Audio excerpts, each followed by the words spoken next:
rules. And the common denominator is crazy people with guns. I would say the common denominator is all of us. We have sucked the joy out of life. Not me blaming the left or the right. Both parties are responsible for essentially neglecting their duties. That's how I feel about it. I think it's just 3 people killed in a restaurant. And there are some common denominators, but I do think that... I think that it's important to recognize that people of faith, as they have for thousands of years, are being persecuted, and Christians in particular. In this particular case, Dr. People want to ascribe political motivations, but this isn't always about politics. No, it's not. Yes, there was an attack on the freedom of speech. There was an attack on the freedom of religion. Yes. Fundamentally, what we've seen is people have abandoned religion and faith and the belief in Jesus Christ. Hello, everybody. Guys, I think these conversations can be so frustrating at times because it seems like they purposely stay on the surface when they speak about certain issues as to not offend anyone. There's an issue amongst white men, without a doubt. Let's get into this segment and we'll talk about it. Tonight, the search for answers after a gunman rammed a truck into a church in Michigan and began shooting, killing 4 people and setting the building on fire. Investigators have identified the shooter as Thomas Jacob Sanford, an Iraq War veteran who served in the Marines. Now, Sanford's family is cooperating with the FBI as it investigates the attack as an act of targeted violence. And while the motive has not yet been established, the more that we are learning about the attacker, the less the right is putting on the left for the trial for violence. Notably absent from all of this is Kash Patel and J.D. Vance's assessment of the shooting, that the shooter's apparent politics are not, they're not coming up in this conflict. And you know, it's so interesting because this attack is like so many others. I mean, there was another attack in North Carolina, just 3 people killed in a restaurant. And there are some common denominators, but I do think that all of a sudden the FBI is absent. The vice president is very calmly just saying this was horrible, but not attaching it to politics. And I think that's actually not bad. That's a good thing. That's a good thing. It's a good thing. It should have been that way from the beginning. But it just, you know, it illustrates what's been happening over the last few weeks. I think it's also a good thing that Kash Patel isn't doing press conferences about this because he kind of bungled, you know, the aftermath of Charlie Kirk's assassination with saying all sorts of things that didn't end up being accurate. But putting him aside, you know, we have a very serious problem in this country with mental health. Undiagnosed, untreated, this guy who, you know, carried out these horrendous, horrible acts, multiple deployments in Iraq. We know that, you know, there are a ton of war veterans who are suffering with PTSD and all sorts of other mental health issues. You know, there was someone who had conversations with him recently and he was having all these paranoid thoughts. We have a serious problem. We're not taking care of our people in this country, and that's going to lead to these acts of violence. I'm not justifying it. I want to be clear about that. But in order to prevent it from happening, we need to stop pretending like we care about undiagnosed, untreated mental health issues and actually have our lawmakers, you know, walk the walk, allocate the money, have these mental health facilities that will actually help people. And it's not just this story. I mean, the story about the refugee from Ukraine who was stabbed to death on a train. I mean, the perpetrator in that case also had severe mental health issues. I believe schizophrenia, according to his mother. We need to do something about this instead of just reacting to it every time it happens. Casting blame, which has been happening. I mean, there is an escalation. I think there's no question. Violence is absolutely escalating. There's no doubt about it. The blame game, I think, is part of what's happening here, too. I was blessed, really, to have a wonderful conversation with the Grand Russell Nelson, who's 101 years old. He just passed. He's been leader of the Church of Latter-day Saints. He's a very decent brother. And one of the things we talked about was the spiritual blackout, the moral meltdown, and now, of course, government shutdown, all happening at the same time without social supports in place for the weak and the vulnerable. And that's where Baptists like me and Mormons like him, Jews, Muslims, secular folk, Buddhists, Hindus have a moral and spiritual common ground. And we need to accent that common ground in order to try to get through this shutdown and the meltdown and the blackout that's happening in the country. Abby, first of all, Guys, I really want to know what white people, honestly anyone, think about what I'm about to say. The overwhelming amount of these kind of acts, whether school shooters or just any mass killing, 9 out of 10 times, if not more, it's a white guy, a white man. And of course, it's easy to say it's a mental issue. Yeah, no shit. Anyone who does this kind of act has a mental issue. But there's obviously more layers, certainly more layers. I think the source of the virus is much deeper. Right, and I really want to know your comments on this. These white men are being told all types of crazy shit. They're the ones being fed conspiracy theories on these online chat rooms. It's not black and brown people on Discord and these weird chat groups. They're constantly being the ones fed this constant conspiracy theories. Demonization of every group. Everyone is out to get them. They have made these white men paranoid to an unfathomable level that I think a lot of us can't understand. You combine that with this sick gun culture that glorifies dressing up like a G.I. Joe and having all these stupid weapons around you to look cool and tough, right? Like these same people that's throwing these conspiracy theories and this kind of demonization are the same people pushing to have more guns, having guns all around you. Look how cool we are. Look at how we're dressed. It's like white men are being lied to on multiple levels that is, I think it's hard to understand. They're being told they're under attack constantly by this group, by that group, by this religion, by that religion. They end up getting radicalized.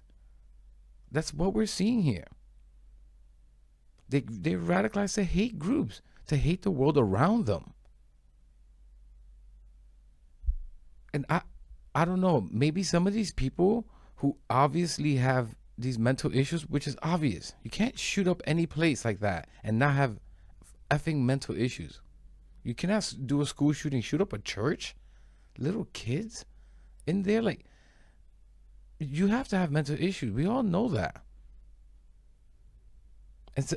But we also understand that maybe we shouldn't have this amount of guns in this country. Maybe that's right. That's an obvious issue.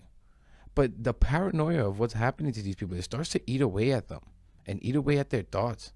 And when they look around their house and they find 8 guns lying around, I mean, what do you expect?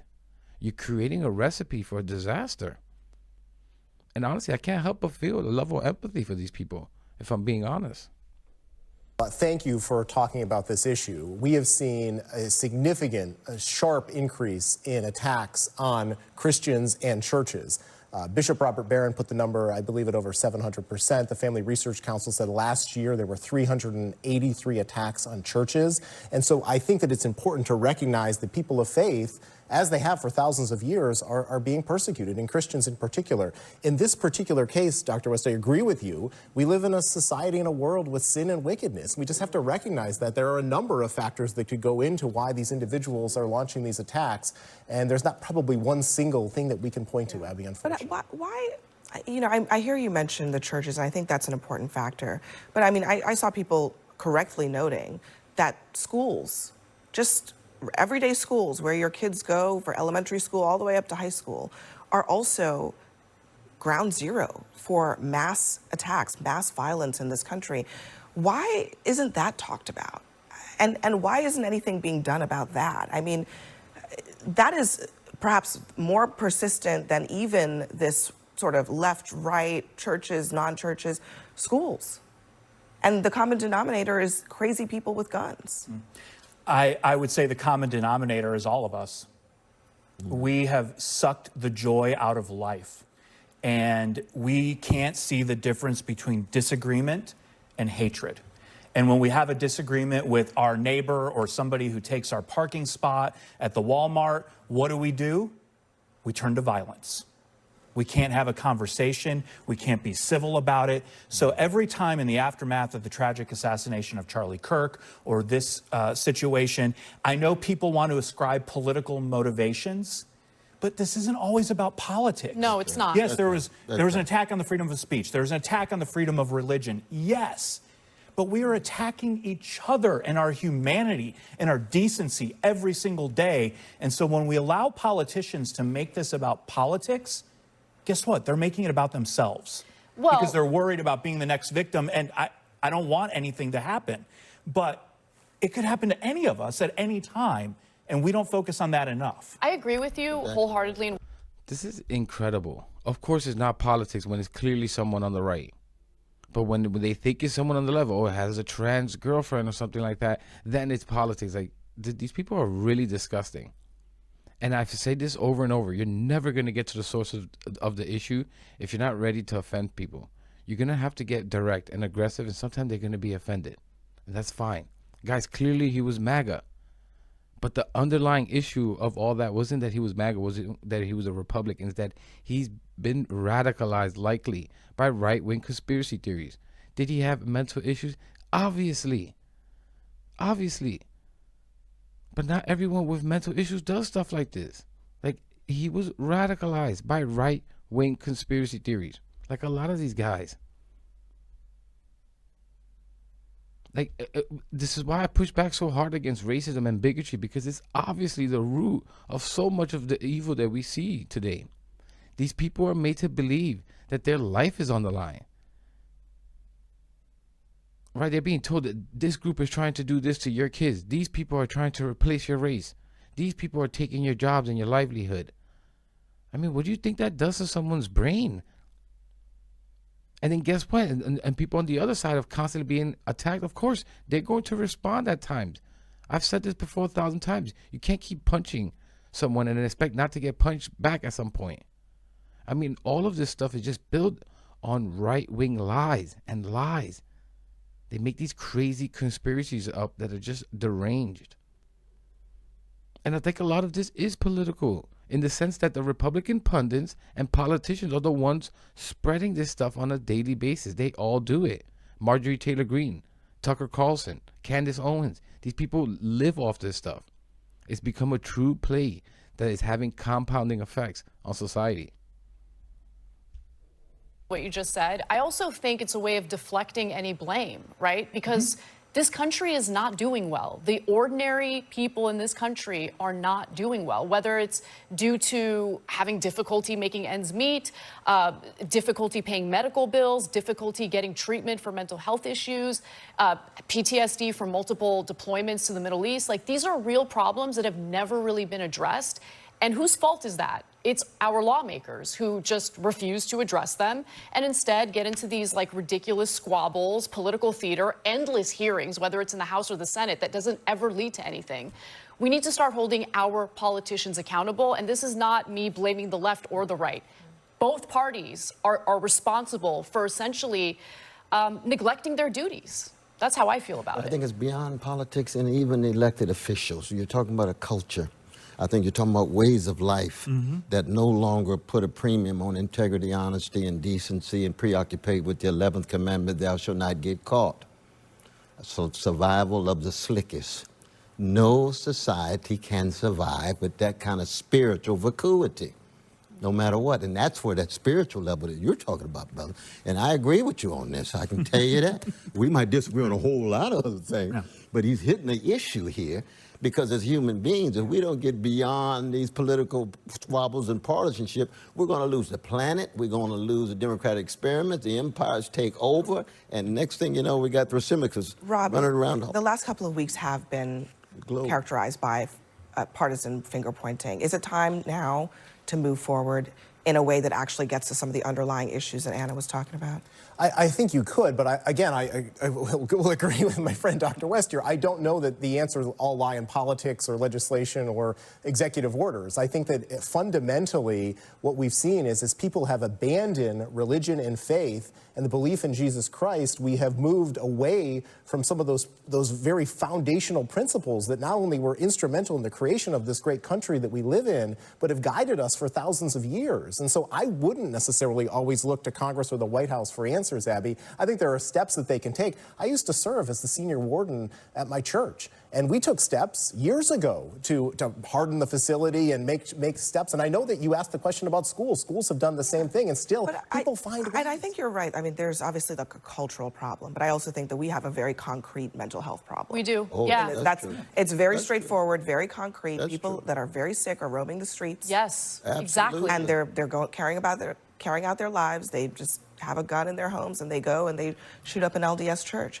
I mean, that's a concrete problem. That is, I wouldn't describe that as cultural. I would describe that as a societal problem. Like, we actually need to do something Absolutely. about that. But the fight back is, if we had a mass movement of people who cared about those precious brothers and sisters and siblings who are out there on that street, then we would still have a much better place. Yeah, perhaps. Absolutely. All right, everyone, coming up.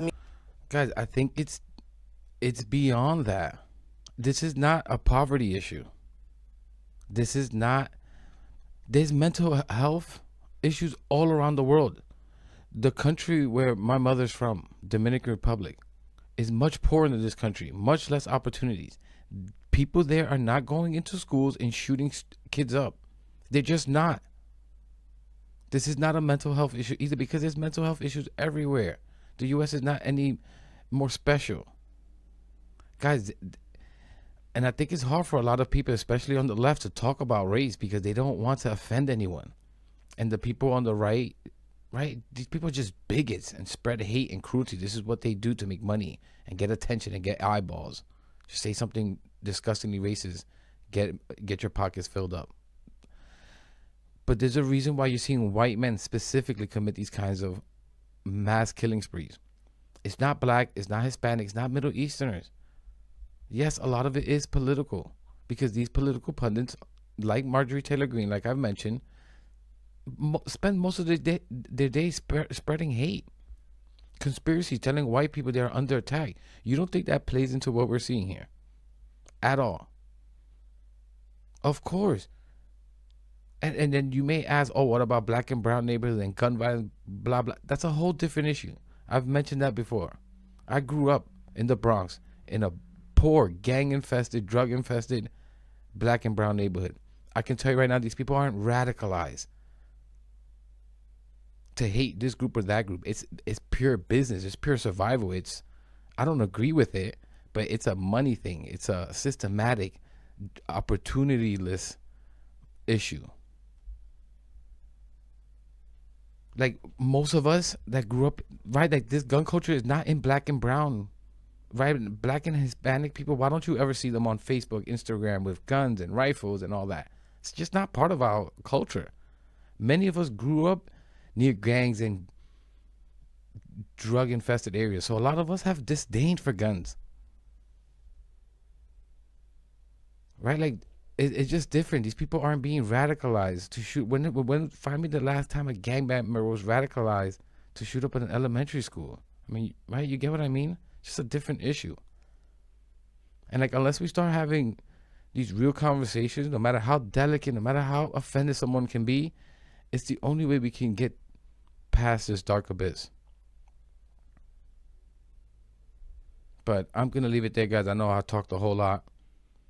Let me know what you think about all this in the comments. Please leave a like, subscribe. Really helps the channel, really helps spread the message out there. And I'll catch you in the next one.